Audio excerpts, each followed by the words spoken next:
रिश्तों के धागे।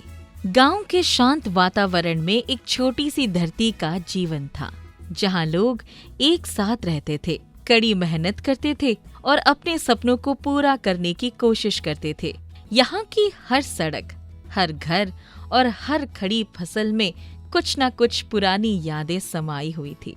ये कहानी भी एक ऐसे परिवार की है जिनके लिए प्यार और संघर्ष दोनों ही बड़े मायने रखते हैं। गांव में सुबह का समय, ठाकुर साहब अपने खेतों में काम कर रहे हैं। नलिनी दुकान पर बैठी है और सोमा और श्याम अपने अपने कामों में व्यस्त हैं। श्याम बेटा, ये खेतों का काम बहुत जरूरी है। अगर हमारी जमीन नहीं चली तो सब खत्म हो जाएगा। तुम्हें यही रहकर हमारी मदद करनी होगी। पापा, मैं जानता हूँ, पर मुझे मेडिकल कॉलेज में दाखिला मिल गया है। मैं डॉक्टर बनना चाहता हूँ। क्या आप नहीं चाहते कि मैं अपने सपने को साकार करूँ? तुम डॉक्टर बनना चाहते हो? क्या तुम समझते नहीं बेटा, हमारी खेती में ही हमारी पहचान और जीविका है। अगर तुम अपनी पढ़ाई में ही लग गए तो ये परिवार कैसे चलेगा बेटा? ठाकुर जी, थोड़ा समझिए। श्याम का सपना भी तो अहम है। अगर वो डॉक्टर बनेगा तो ना सिर्फ गांव के लिए कुछ करेगा, बल्कि अपनी जिंदगी भी सुधार पाएगा। पापा, आप हमेशा श्याम से कहते रहते हो, पर मुझे क्यों नजरअंदाज कर देते हो? मैं भी कुछ करना चाहती हूँ। आप कभी मेरी बात क्यों नहीं सुनते? तुमसे क्या होगा? तुम्हें तो बस घूमने फिरने और दोस्तों के साथ वक्त बिताने की आदत है। तुमने कभी खेतों में काम करने के बारे में सोचा? आप नहीं समझते। मैं सिर्फ इसलिए नहीं काम करना चाहती क्योंकि आप हमेशा मुझे दबाकर रखते हो। बिल्कुल सोमा, तुम्हें खुद को साबित करने का मौका मिलना चाहिए।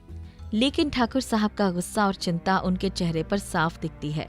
वक्त गुजरता है और श्याम को मेडिकल कॉलेज के लिए स्कॉलरशिप मिल जाती है। लेकिन ठाकुर साहब को अब भी चिंता है कि श्याम गांव छोड़कर चला जाएगा। तुम सच में जा रहे हो श्याम? क्या तुम नहीं समझते कि अगर तुम नहीं रहोगे तो ये सब कैसे चलेगा? हमारा खेत, हमारा घर, सब तुम्हारी मदद पर निर्भर है बेटा। पापा, मैं आपको छोड़ नहीं रहा, लेकिन मुझे अपने सपनों को पूरा करने का मौका चाहिए। अगर मैं डॉक्टर बनूंगा तो न सिर्फ अपनी जिंदगी सुधारूंगा, बल्कि गांव के लोगों की मदद भी करूंगा। तुम मेरे लिए सबसे महत्वपूर्ण हो बेटा, लेकिन कभी ये मत भूलना कि ये जमीन हमारी पहचान है। श्याम, तुम ये निर्णय सही ले रहे हो। तुम्हें अपनी जिंदगी जीने का हक है। हम तुम्हारे साथ हैं और हमें उम्मीद है कि तुम सफल होगे। मैं बहुत याद करूंगा माँ, लेकिन मुझे अपनी राह चुनने का हक चाहिए। पापा, आपको क्या हुआ? आप ठीक तो हैं? श्याम बेटा, मुझे अपनी गलतियों का एहसास हो रहा है। मैंने तुमसे इतना कुछ उम्मीद की कि तुम खुद को खो बैठे। तुमने जो भी किया वो सही था, मैं समझ गया हूँ।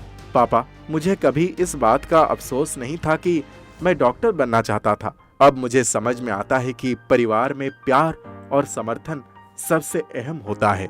तुम सही कहते हो बेटा, अगर हम एक दूसरे को समझकर चले तो हर रास्ता सही होता है।